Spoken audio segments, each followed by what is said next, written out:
ماہ رمضان المبارک میں مغفرت کے اسباب، ریزن آف مغفرت جو ہیں وہ بڑھ جاتے ہیں۔ نمبر ایک، ماہ رمضان کا روزہ رکھنا سامان مغفرت ہے۔ رمضان میں قیام کرنا یعنی جو رات جاگ کر عبادت کرتے ہیں یہ بھی مغفرت کا ذریعہ ہے۔ ماہ رمضان کی شب قدر میں عبادت کرنا یہ مغفرت پانے کا ذریعہ ہے۔ روزہ دار کو افطار کروانا یہ بھی مغفرت کا ذریعہ ہے۔ غلام یا ملازم پر آسانی کرنا یہ بھی مغفرت کا ذریعہ ہے۔ رمضان المبارک میں ذکر اللہ کی کثرت کی جائے کہ حدیث پاک میں ہے ماہ رمضان میں ذکر اللہ کرنے والا بخشا ہوا ہے، تو ذکر اللہ بھی مغفرت کا ذریعہ ہے۔ رمضان مبارک میں کثرت سے استغفار کرنے سے بھی بخشش کی خیرات ملتی ہے۔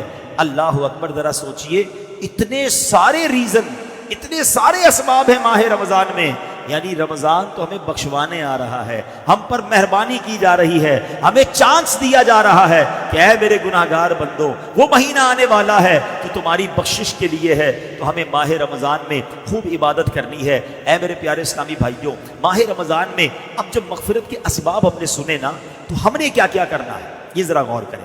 سب سے پہلے تو کام یہ کرنا ہے کہ ماہ رمضان کے آنے سے پہلے ہم پکی سچی توبہ کر لیں، تاکہ گناہوں سے بالکل پاک اور صاف ہو کر رمضان المبارک کا استقبال کر پائیں۔ ماہ رمضان میں دوسرا کام کیا کریں کہ دن کا روزہ اور رات کا قیام یعنی تراویح اور نوافل ہرگز نہ چھوڑیں۔ دوسرا کام یہ ٹارگٹ لے لیں۔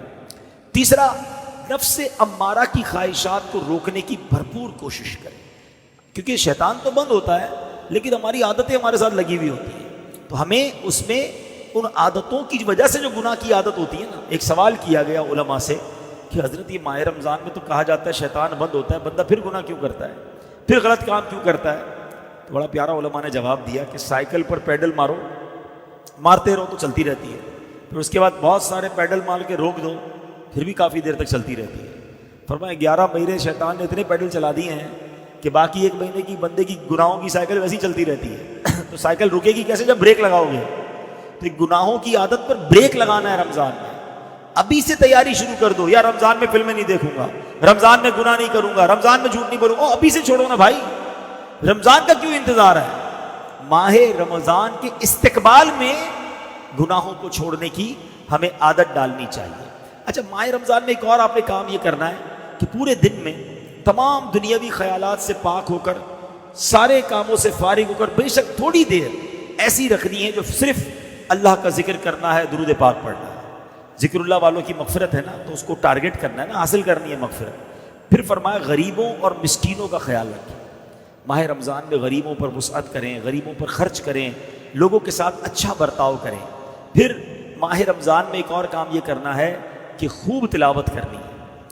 ماہ رمضان تو ہے ہی نزول قرآن کا مہینہ نا، خوش نصیب لوگ میں نے دیکھا ہے کہ خوب تلاوت کرتے ہیں۔ تو کوشش کریں، اللہ توفیق دے تو 3 بار قرآن ختم کر لیں، 3 بار نہ کر سکے تو کم از کم 1 بار تو ختم قرآن رمضان میں اپنی تلاوت سے کریں۔ امام صاحب تراویح میں سنائیں گے وہ الگ ہے، مگر ہم اپنی تلاوت سے کم از کم 1 بار قرآن پاک ضرور